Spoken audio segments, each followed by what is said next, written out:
Allahumma arham ummat sayyidina Muhammad. Allahumma anfa'na bima 'allamtana wa 'allimna ma yanfa'una wa zidna ilman. Gangguan-gangguan hirup loba disebut awaiq.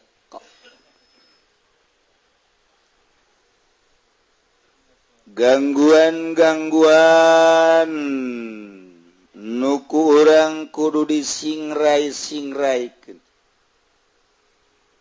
Sebab satungtung urang aya bang baluh, urang moal jadi jelema luhur.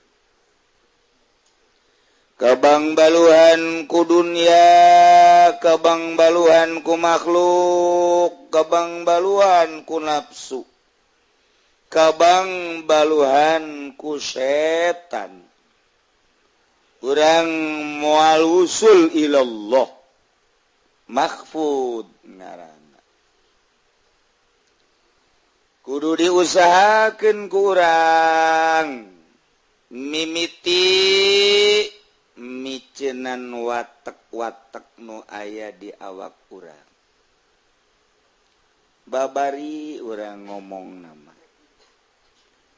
ngaji teh ai ngaji nama cak Imam Ghazali babari jasa praktek na hese. Urang ulah-ulah ngalengitkeun watek-watek anu aya di awak urang keseluruhan hiji baheula. Mata teh resepeun berwatek neuleuh nu geulis.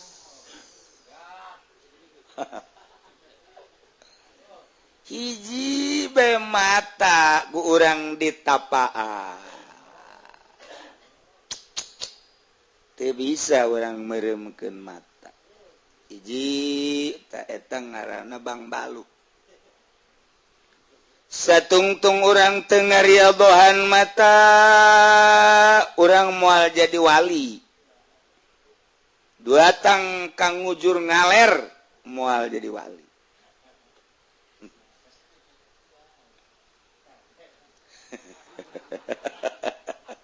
Capek. Berangkat gencan geus capek. Aboy mun berangkat paeh ieu mah.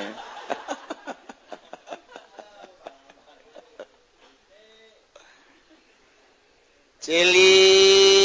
ngabogaan watek resepen pisan lamun ngadengekeun suara-suara nu merdu. Teu kadele ku urang sisarwitina mah tapi suarana duh di balik tembok ada suaramu ngos-ngosan.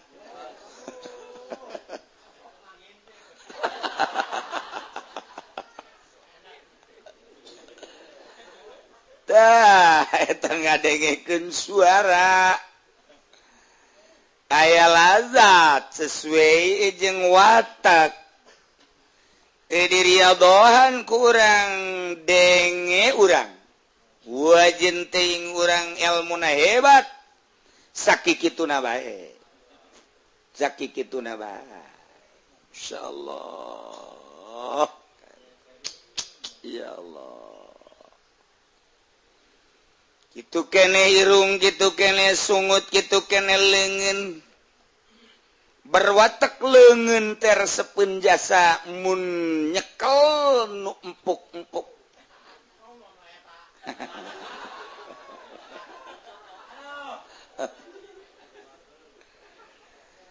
Teu diriadohan ku urang atuh geus mengpele. Jadi eta horenganan naon ngaranna babandul mata, babandul cili, babandul irung, babandul sungut, babandul leungeun, beuteung dubur kubul etalah anu ngahalangan usul ilallah sehingga urang teu bisa hiber ka Allah. Mentek riyadhah ngajar nafsu. Mujahadah merangan nafsu. Masya Allah. Masya Allah sarana supaya orang keluar tina belenggu eta maka orang kudu loba tafakur jeung muraqabah jelema lamun dibelenggu di penjara mah bisa ceriknya naon bae dikorbankeun ku nyana komo jelema ternama aya tanah-tanah dijual jangan lengitkeun belanggu dirina anu keur di penjara kendaraan-kendaraan dijual jangan lengitkeun beban belenggu nu aya di penjara segala rupa diusahakeun sugak sogok kiri kanan terus nu pentingnya na merdeka tina belenggu penjara diusahakeun ku saha bae oge tapi ternyata belenggu hate anu bakal mawana langsa di akhirat teu pernah kunyana diusahakeun teu pernah kunaon ieu kebeloonan urang beloon eta aya hiji waliullah di penjara datang ka di penjara di jero nyana dikerumuni ku ahli penjara datang menyapa mama kok bisa asup ke penjara mama maling wis henteu mama mungkin mama boga kalakuan anu teu endah meureun sampai datang ke penjara henteu mama kayak bisa ka dieu zolimna penguasa mama mah dakwah teu senengeun penguasa di dakwahan asa kasinggungnya na maka mama dijeburkeun ka jero penjara kumaha tuh yang geus kieu mama teu kumaha aja mama masanajan di jero penjara merdeka di mana horeng cak nu sejen urang ka dieu hese ka dieu hese ai asli na merdeka mah teh hirup di luar penjara jeung di jero akur pangeranna Allah keneh ketika orang di luar penjara jama mama itu haram ieu haram itu embung ieu embung atuh di jero penjara ge naon bedana aja itu embung ieu embung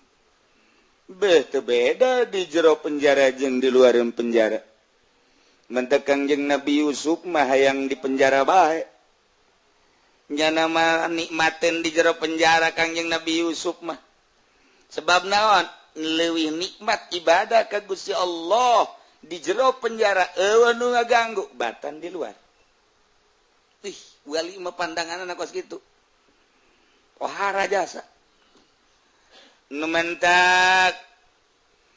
eta wali dikiriman ku guruna sajadah cak guruna lamun maneh hayang kaluar ti penjara yeuh kuncina diberep sajadah diamparkeun ku nyana di jero penjara cak anu sakelilingna maknya sajadah bisa mukakeun kunci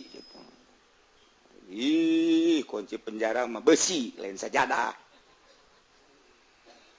cak wali teh hebatan keneh sajadah batan kunci gerage sok lamun maneh yang kalaluar kula rek ibadah ka Gusti Allah aju maneh kalaluar ku kula dipangmukakeun bener mama hei itu tenang wae sih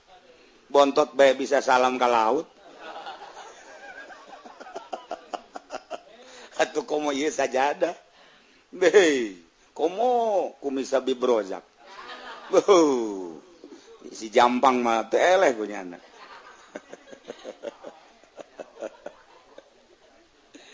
Masya Allah, jelema mah jelema nilai kumis abi berojak biasa-biasa baik. Tapi monyet masih enak.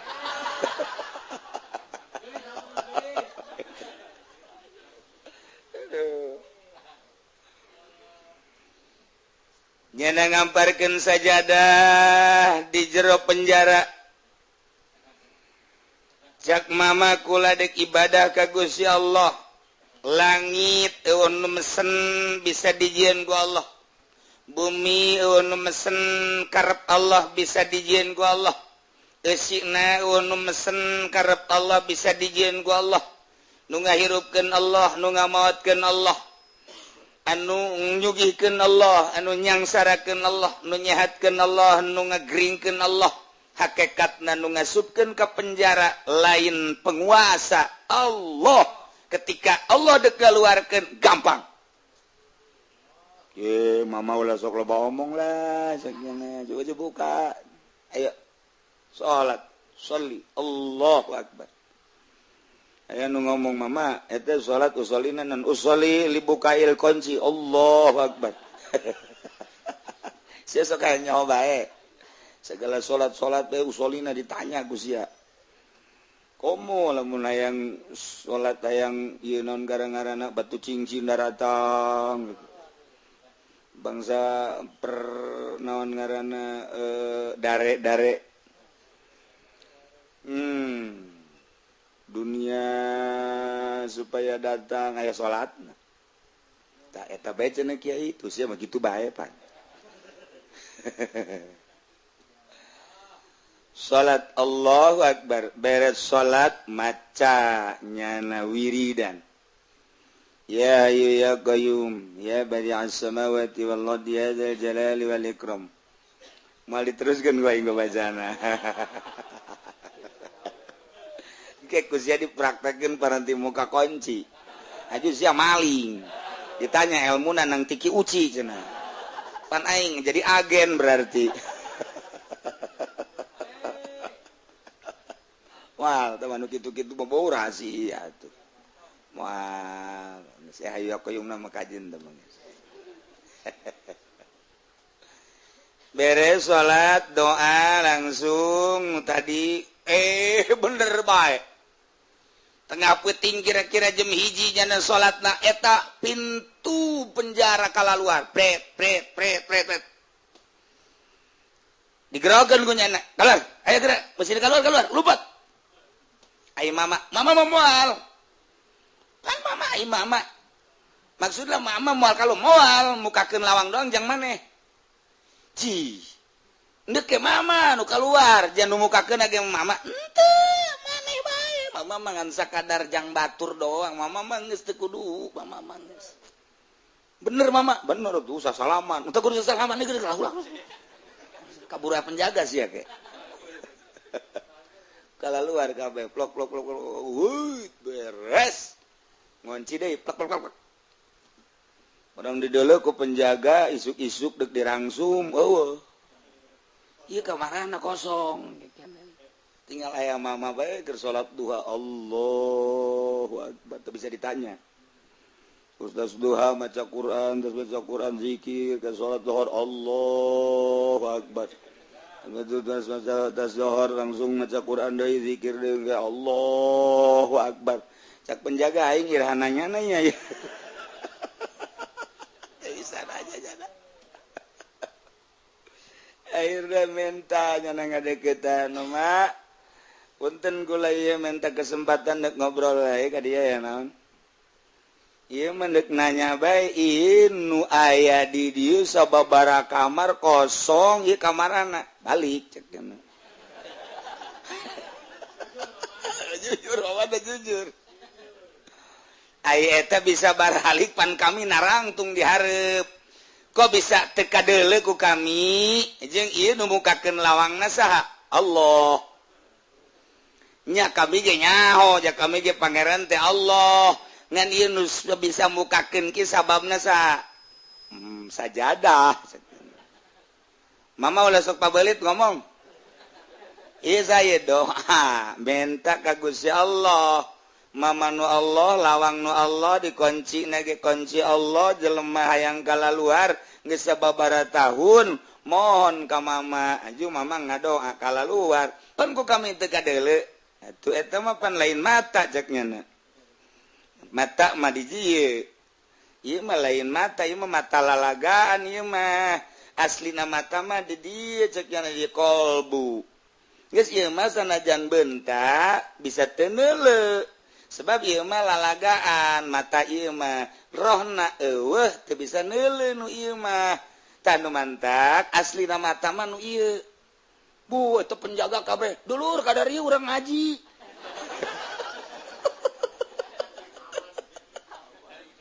wali mah di mana ge ditaluturkeun ngaji bae coba mama bejakeun coba deui wow kabeh kru penjara hadir kabeh pimpinan penjara ge hadir coba mama jelaskeun cak mama nu mantak ieu kaluarga sababaraha taun nyana dirindukeun ku dulur ku anak ku tatangga jeung can puguh boga kasalahan nu asli lantaran model kula bage asup ke penjara teu boga salah ku zalimna penguasa maka kula ge ngerkesela ka Gusti Allah wajar henteu mun dikaluarkeun ternyata cek Gusti Allah wajar sebab teu saimbang jeung kasalahanana maka mama ngadoa ka Gusti Allah nah kalaluar setelah keluar ngonci deui nu dipertanyakeun kami jadi penjaga di dieu berang peuting kok bisa teu kadeuleu cek mama mata nu ieu mah bisa neuleu bisa henteu lantaran ieu mah mata lalagaan mata nu asli mah nu aya di jero kolbu di mana mata di jero kolbu muka maka boro-boro nu aya di hareupeun tuh Mekah Baitullah kadeuleu tuh Madinah Kangjeng Nabi katingali berbagai-bagai wali-wali Allah makomna kadeuleu bahkan lain nu aya di dunia bae di alam akhirat alam barzah bisa kadeuleu alam akhirat jembatan Siratal Mustaqim kadeuleu maka ku kadeuleu nak mata hate bisa neuleu ieu jelema-jelema nu zalim jelema anu kru-kru penjara cing gala luncat magudubrak ka neraka kadeuleu ku mama kami ieu ka neraka kabehan kabeh kaget mama ulah sok macem-macem mama mah teu macem-macem kos potot gambar sama macem bae cek mama eta kos kitu kadeuleu ku mama zalim ya. Nah pertanyaan kahiji geus terjawab ternyata mata ieu mah lalagaan mata asli mata kolbu ketika mata kolbu geus muka ujianana moal daek cicing di dieu jadi penjaga moal daek jadi jelema anu teu nurut ka Allah jelema nu teu nurut ka Allah nu zalim eta mata hatena anu henteu muka pertanyaan kadua naon sababna mama ai batur dikaluar-luarkeun ai mama henteu pertanyaan kadua coba kunaon batur mah penjara teh belenggu asa terbelenggu nyana di jero penjara lantaran nyana mangan sakadar mikiran teh dahar nginum dele ieu denge ieu irung ieu dan lain sebagainya geus atuh nyana mah di penjara teh kesulitan ai mama mah tepati di urusan mata ieu celi ieu irung ieu dan lain sebagainya mama mah ngurusan teh kolbu ai kolbu jelemana di jero penjara bisa ka sorga bisa ka mamana jelemana di penjara bisa keluar mata kolbu maka mana-mana jelemana di kamar jelemana di masjid jelemana di penjara kitu-kitu kene sebab naon nyantelna jeung Allah mama coba-coba kami pagahan atuh abeh kami bisa ibadah ya apiap ka dieu ya ieu jadi ieu ndek jara diwali kabeh kabeh belajar ka mama mah teh yang keluar di penjara kumaraneh dek dikaluarkeun kami mama moal dek di penjara bae moal model Habib Rojak mun di penjara moal yang keluar naon sebab nama keluar ge henteu guna ku pamajikan dicarekan bae dina nalika balik ja pamajikan geus teu butuhun sebab budongkar antikna geus teu hudang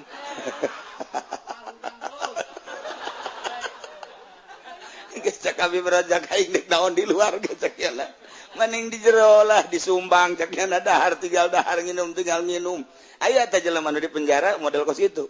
eta buktina si eta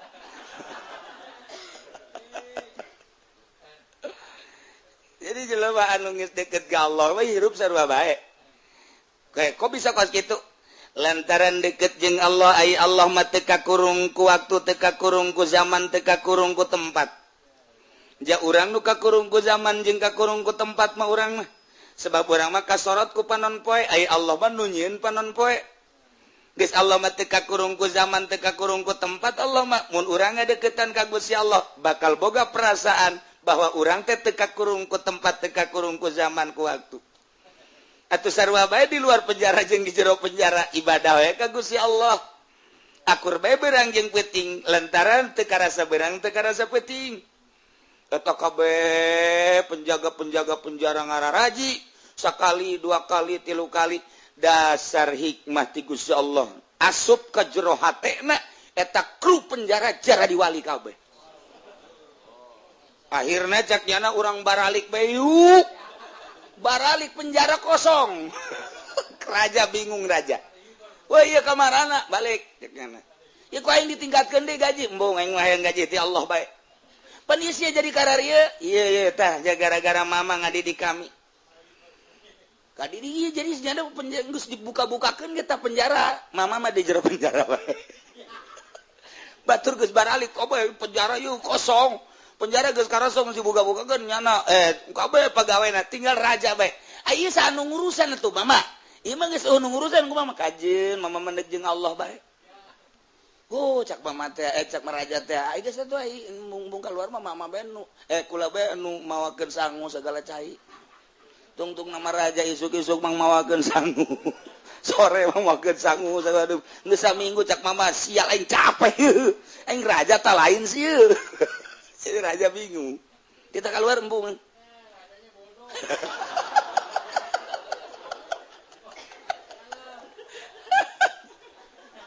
aduh itu raja geus eta naon ngaranna ngarayu supaya mama keluar henteu embung cek nyana geus ngeunaheun jasa di dieu cenah di penjara akhirna mama ge nanya eta raja ku mama bisa jadi betah di dieu betah sebab hirup jeung Allah di luar jeung Allah di jero jeung Allah teu karasa beurang teu karasa peuting mama madahar sakieu teu dahar sakieu geus nikmat jasa cek tuan raja coba konsepna naon sih mama piwalian deui bae ya asana negara ditinggalkeun ye cak mama hiji tuan raja manuk di kurungan terbelenggu nyana hayang hiber tapi di kurungan teu bisa hiber manuk aya deui manuk anu di talian jangjangna di talian sukuna nyana hayang hiber lantaran dibelenggu ku tali teu bisa hiber sedengkeun manuk mah biasana hiber ngapak hirup di mana-mana ka mana-mana kumaha nyana bae merdeka hirup tapi ulah haju Indonesia Raya merdeka mah merdeka bae ulah haju negeriku taya manuk hiberan lantaran lepas tina belenggu tali jangjang tali suku kitu kene belenggu kurung ketika manuk dibuka talina kikipliknya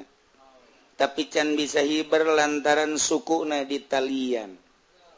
ketika talina geus dibuka manuk bisa hiber ka mana bae bener tapi aya nu bloon manuk gejek tuan ngecek mama mana tah manuk nu bloon nu mana manuk nu bloon teh ya manuk anu geus dibukaan talina manuk anu geus dibukaan tali jangjangna manuk geus dibukaan tali sukuna manuk geus dikaluarkeun tina kurungna maksudna tinggal hiber ka mana sakahayangnyana bae tapi manuk teu daek hiber eta manuk bloon bin tolol bin goblok eta kos kitu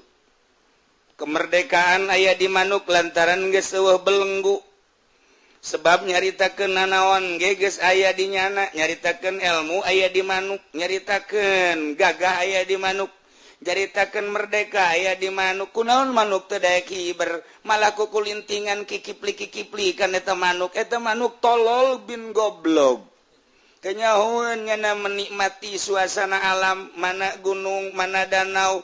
mana leweng mana gurun manuk anu hebat mah atuh hiberan ka mana bae tah lamun aya manuk geus leupas ti belenggu haju teh hiber eta manuk tolol manuk goblok cak Tuan Raja teh mah jaka aing bisaan wali bisaan wali aduh Tuan Raja ngomong ke mama eta maksudna manuk ka abdi manuk ieu mah sok aju kasinggung kitu jasan teh mah ka abdi manuk ieu mah manuk tolol oh asa dedek bae kana hate teh mah jaka kula manuk asana asal ditolol-tolol bae ka hate kula manuk ieu mah manuk goblok cak Tuan Raja aing besi beuki goblok bae cak nya ja aing nu sabenerna mah hirup anu kudu hihiberan macak Tuan Raja kunaon atuh aing teh manikos terbelenggu aing kudu mah jasa segala rupa teh aya di aing ilmu aya di aing gagah aya di aing wawasan aya di aing segala aya di aing kunaon atuh aing teu bisa hiber ieu mah percis kos manuk goblok atuh aing mah meureunana eta si mama meureun ngagoblok-goblok ge ka aing ulah sok aju kasinggung jak mama teh manuk ieu mah tapi asa ka kula atuh aya asa mah heueuh meureun tah eta teh ditaliti ku Tuan Raja beuh horenganan paingan pagawe penjara kalaluar horengnya nama hihiberan engke meureunana aing di akhirat ca Tuan Raja teh ai pagawe-pagawe penjara aing mah di akhirat ka sorga aing mah terbelenggu rugi amat maka kuari mah ieu kerajaan deuk dibikeun ka mama wah ieu jadi tibalik ieu mama abdi hayang merdeka kuari mah hayang hiberan ka ditu ka leuweung ka gunung ka mamana ieu mah kerajaan deuk dibikeun we ka mama kumaha jadi najis cek mama mah yang di penjara bae di dieu mama ieu penjara geus sorangan bae usah saha babaturan penjara eueuh kabeh geus dikaluar-keluarkeun ku mama aju ieu pagawe geus eueuh mama deuk di jero bae sorangan henteu sieun naon teh jeung Allah mama mah jeung nu boga dunya mama mah ambo cek Tuan Raja teh ku ngeunah-ngeunah teuing ngisi hirup kos mama abdi hayang kos mama coba bener hayang sekali 2 kali 3 kali ditawajuhan kunyana ku mama teh tuh dibimbing ih dengan singkat Masya Allah teu hayang nyana jadi raja ilmu kawalian teh kos kitu tah lamun guruna wali muridna jadi wali ya Allah ya Rabbi nu mantak urang mah teu jara di wali atuh guruna ge wali ini hese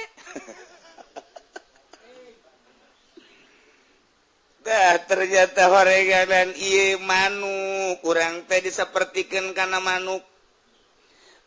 teh lamun di talian jangjangna di talian sukuna aju komo nu diasupkeun ka kurung teu bisa hiber ka mamana teu merdeka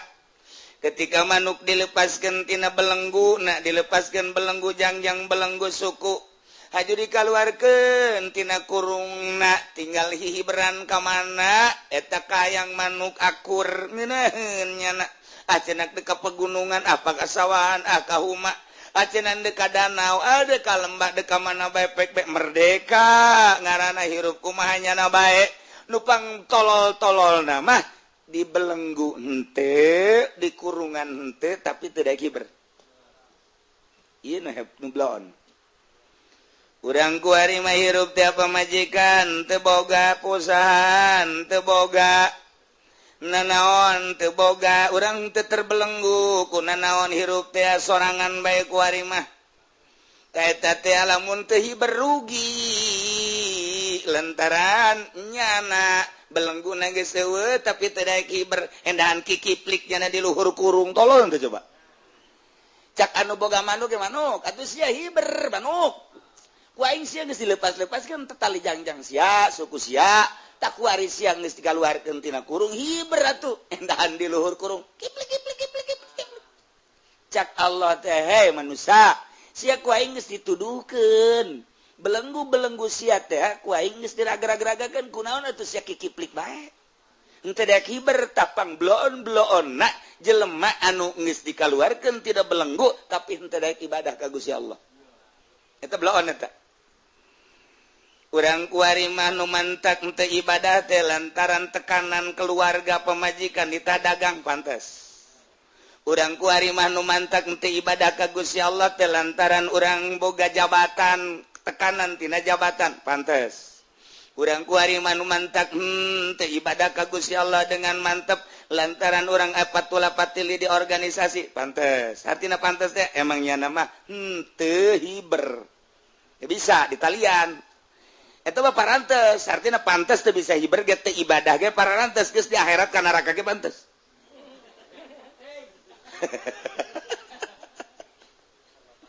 tapi ieu mah panti partai henteu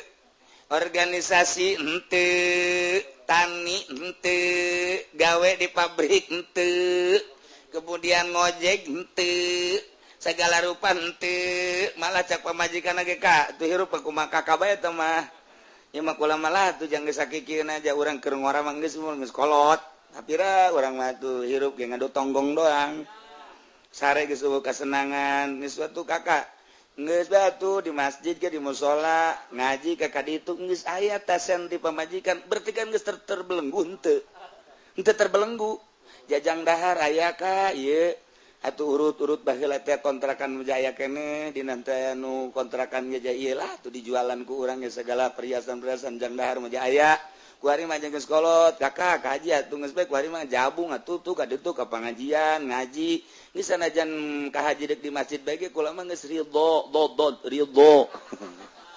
geus ka ditu kula mah seneng resep cak pamajikanna ja anak geus mandiri kuari mah incu geus bare nu ngarurusan urang tinggal duaan bae geus atuh ka ditu jabung eta ngaranna geus eueuh belenggu hajunya anana teu daek ibadah pengbloon-bloonna endahan jana kikiplik di luhur eta kurung kiplik cak dobogana goblok teh sih eta kan gerak Allah tah geus kakolotdakeun rineh eta teh geus eueuh belenggu nu sabenerna mah tinggal ngadeukeutan pangajian haju ngamantapkeun mokuskeun diri ibadah ka Gusti Allah henteu kudu hese capek eta pangbloon-bloonana pangbloonna jelema nu geus teh hese capek belenggu arareueuh tapi teu daek ibadah keneh bae siksana leuwih gede ke di akhirat bakalna gede jasa tah di akhirat eta kos kitu panggede-gedena siksanya na cak Allah teh sia teu daek ibadah bae ka aing sedengkeun ku aing geus dimerdekakeun sia tarolah masa mudana sia gawe tarolah masa mudana sia dagang tarolah masa muda sia naon gitu ngaranna bersikeras usaha tapi pan ku aing dibere umur panjang sia ajo ku aing belenggu jang dahar ambalaya pakai ambalaya geus eueuh belenggu bahkan pamajikan ge ngucap ka maneh bahwa atuh haji ka ditu bae atuh jabung ka pengajian ka mushola ka masjid tapi sia masih kada teu ibadah keneh bae maka ku aing sia ieu bakal disiksana 7 lipeteun anu biasa Masya Allah karim ngeri sebab geus merdeka-merdekakeun ai wali mah pan ngahaja ngamerdekakeun dirinya nama kuari teh naon ieu nu jadi belenggu nu jadi belenggu teh kuari mah ieu anak berusaha nyana ngalepaskeun belenggu tina anak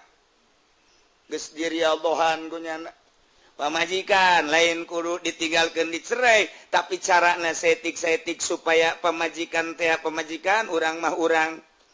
paling ge kabutuhan doang koclek beres aduh orang kayak deh kabutuhnya lagi seru apa nah ya dimerdekakan terus tidak ada harian tina ini menpakai terus nya nama usaha wali mah setik ngajauhan keluarga ngajauhan teh batin setik ngajauhan makhluk setik ngajauhan dunia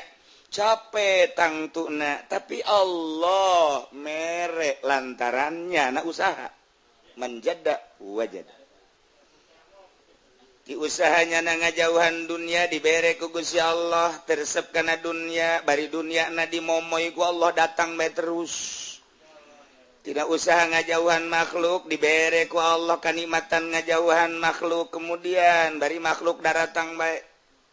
gitu kene nafsu jeung setan capek pasti kajen kumaha ge nu mantak per detik per menit nya nama terus bae ka Allah terus dikelilingi kunyana dipake ka embung lantaran kuat ai ku Allah dibere kuat mah kuat bae muncullah jadi waliun min auliyaillah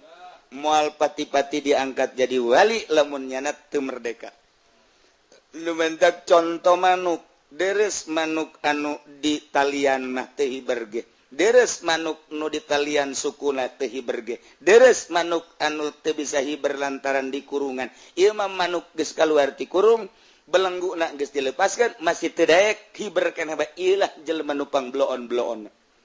akhirna raja dirinya asa asup nasihatna terus bagi dia bagi ibadah bagi mantap bagi dia bagi ibadah bagi mantap kerajaan diserahkeun kanu sejen nyana beki mantep jadi raja kamari mah raja teh secara zahir kuari mah raja na jadi raja batin nyana ngabandingkeun tatuan raja ternyata horenganan aslina raja mah horeng jadi kakasih Allah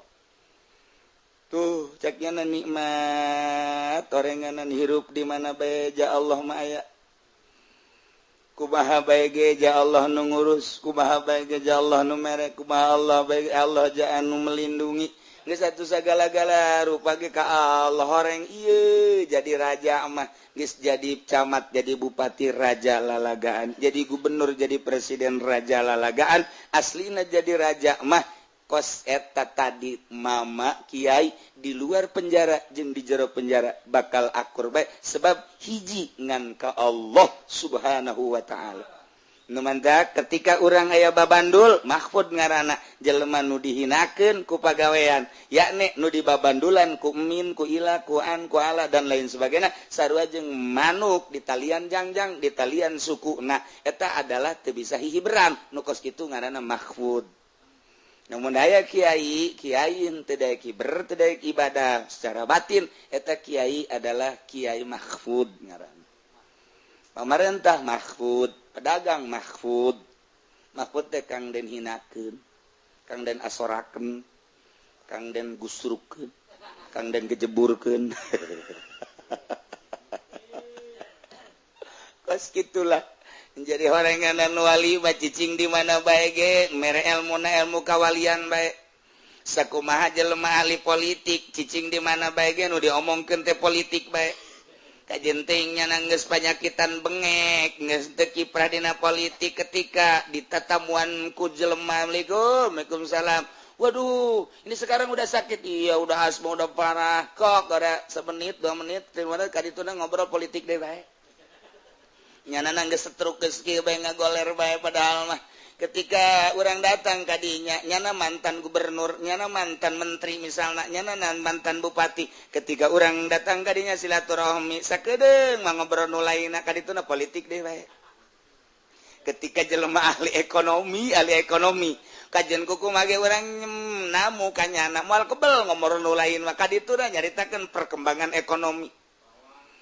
urang ku hari malamun namu ka Elias Pikal sakedeung urang ngobrol nu lain-lainna pasti kabelah dituna mah ngomongkeun tiju bae kajian kuku mage urang lamun namu ka si Supratman sa si Herman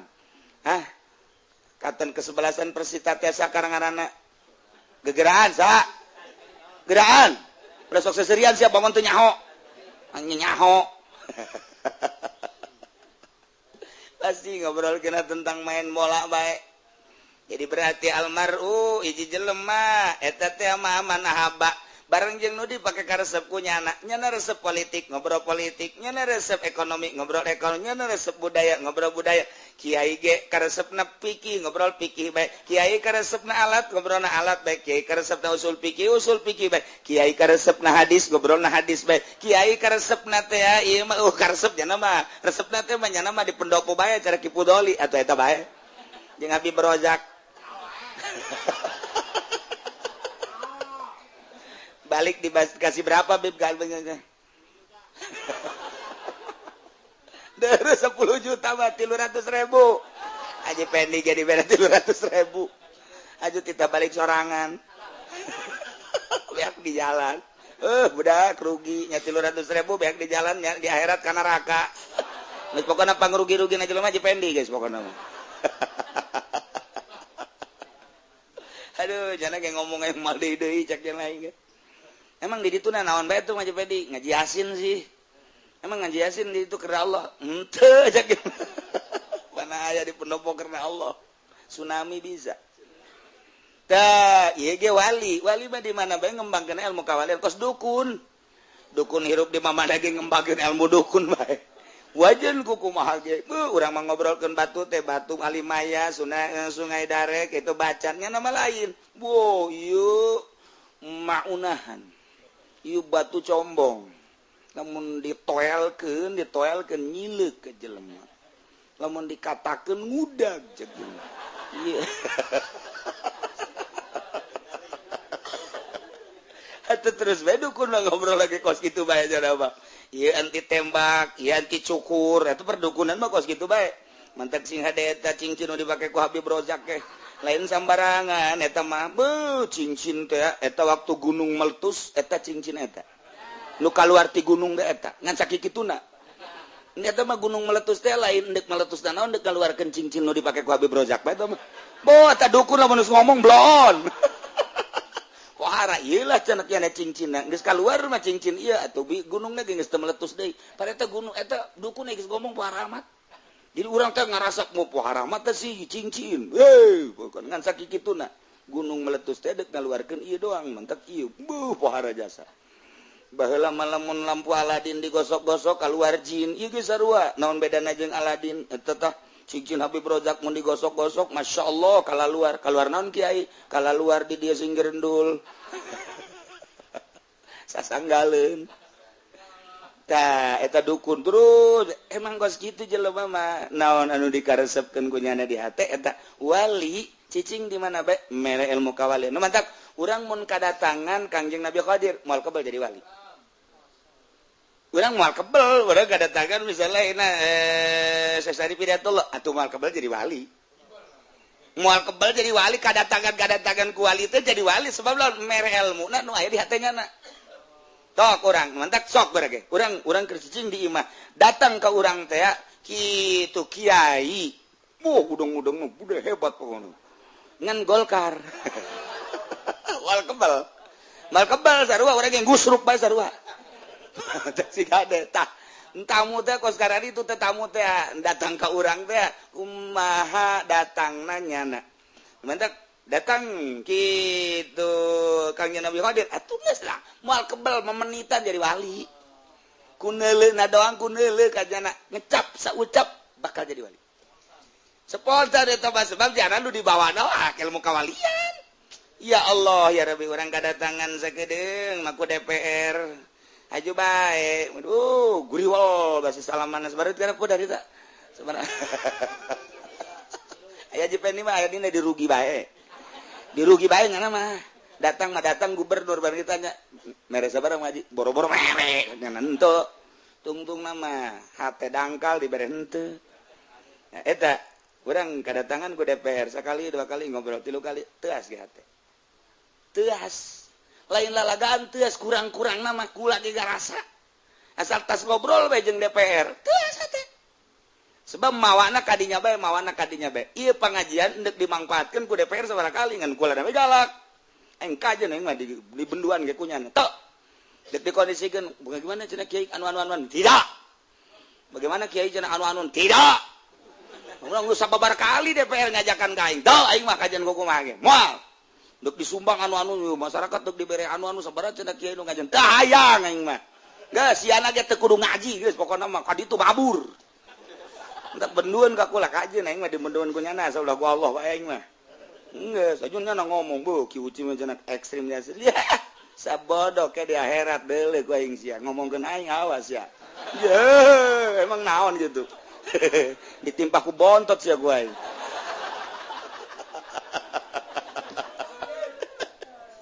ieu mah keur carita eta wali datang mere ilmu kawalian nu mentek atur salamna ge urang lamun diatur salaman Kiai cenah aya nu atur salam di Jawa Timur Kiai anu bunga ka hate Kyai anu atur salam Kyai anu geus ti lokal luar haju ka dieu ka Kyai Jawa Eureut bunga. Betul-betul Kyai DPR atur salam sial. Cak DPR teh beuh aing upah meunang atuh deuk menang di mana jeung si Manaraka. Dah cenah aing moal ngaji anu nita ngaji deui na geus sia. Aing ulah dikitu-kitu teh aing mah deuk kitu bae aja. Atuh teh jajan lagi manusia yang salamet. Aing mah keur ngomong bae lantaran eueuh jalan jang ka sorga jadi DPR di Indonesia mah. Sebab naon atuh aing nyaho aja pengkondisian di jerona kajenteng make kopeah make sagala ge jadi jerona mah korupsi. Tetep ceuli datang teh korupsi bae ge. Emang kumaha gitu di jerona maling. Maling mun kukula dicaritakeun cara maling nanyana atuh nyaho jasa aja. Nyaho jasa. Jadi pemerintah emang teu maraling atuh maling. Emang kiai nyaho jasa. Nyaho jasa mah lamun dibejakeun lillahi taala nyaho jasa tentang struktur negara nyaho jasa. Komo di kabupaten mah di urang ieu teh APBD-na teh Tangerang teh 5,7 T. 5,7 T Tangerang ieu. Emang teh aing nyaho aja teh bakos kitu. Aju dikamanakeun ka mana subna atuh nyaho. Nu kudu yang anu sakayu kan yang anu sakieu. Ieu cicing di imah teh lain cacing-cicingna. Deh. Nyaho aing anu mantak ieu pembangunan teh aing mantak wani ge. Ieu dangkal. Lamun nyana manggil aing nyaho. Sia mah lantaran teu nyaho lah ngomong kitu. Ulah lamun sia ayo pemerintah urang giliran mah dipanggil. Coba terangkeun moal bisa sia. Aing mah bisa ge. Tuh aing teh tuh. Aju takabur betung-tung nama. Ngan nyaho lah nyana ngobrol misalna aju pa bener-bener nyahoan kula bahwa nyana maling ye mentak wajar ngomong sautak saeutik mah sebab nyaho gitu cenah kieu menang nanti mana isu teh mau urang nyaho teh kos kitu rahasia perusahaan kok kiai ngomong kos kitu bongan aing teh dibere pan ku nyana. Iya bakar cerita ilmu kawalian suka anu mere nyaho kos kitu mana iya mahfud bil harfi bahwa mayuqatu bim lepaskan belenggu urang deuk ka Allah komo urang geus kolot mah geus wajar lepaskeun keur ngorang geus urang ditafak non karena di istighfaran istighfaru kayataju ila istighfar cek situ rubaiah istighfar siapa butuh kana di istighfaran sebab naon istighfar urang malalagaan pan nah nu mantak urang kuari nga istighfaran nu baheula geus du aing baheula mah sabenerna mah hayang dunia hayang campur jeung makhluk rugi sabaraha umur dipake rurugian geus kajian Gusti Ampura mulai ti kuari lepaskeun belenggu urang jeung dunia lepaskeun jeung makhluk lepaskeun geura belajar lalaunan setik jak kuncina mah eta kajian ku kumaha ge naon gitu ngaranna bantulah ku zikir ku urang ka Gusti Allah sedangkeun dina ilmu kawalian zikir teh kapan tahap-tahap mimiti zikir lisan jang urang la ilaha illallah naik zikir tarekat Allah naik engke zikirna kalubhu Allah naik engke ka dituju ka sir eta teh bakalna hu eta teh teu bisa dipindahkeun teu bisa pindah sorangan kayak kadeuleu perkembanganna jelema lamun geus zikirna la ilaha illallah na jadi bakal kos kitu tingkahna ditaekeun ke lamun geus jadi bakal kos kitu ge mun jadi bakal kos satungtung can kadeuler lamun kitu kos kitu atuh moal cara tangkal kayu be lamun ka eta tangkal be lamun ku urang kakarak dipelak engke ke sirungan berarti kan nyaho jadi ta urang ke sirungan gede berarti perkembangan kahandapna karena kanyahoan berarti kan kudu ditingkatkeun ku urang nah eta sarua datang ka kembangan ke lain deui datang ka buahan ke lain deui kitulah dina zikir nu mantak lain bantrak-bantrakeun cara napasna cara pereumna meremkeun mata ieu meremkeun mata hate dan lain-lain sebagainya mantak Kangjeng Nabi nyarita mutu qabla an tamut paehlah maneh memeh maeh paneh titah paeh ti heula memeh paeh beneran kudu kumaha eta atuh mau golok bae urang atuh udah bunuh diri bae lain gitu tetap kudu aya nu ngabimbing cik maehan teh maehan naon ieu teh maehan tina kahayang nafsu gitulah imaker carita horenganan aya ilmu fikih aya ilmu tauhid aya ilmu tasawuf aya ilmu thariqah aya ilmu ma'rifat aya nu ngabimbing ilah kudu kaluar tina belenggu lepaskeun belenggu lalaunan sanajan urang teu berthariqah ngalepaskeun belenggu bakal nikmat bae bakal nikmat kajen kumaha ge wa amma ma yufadu wallahu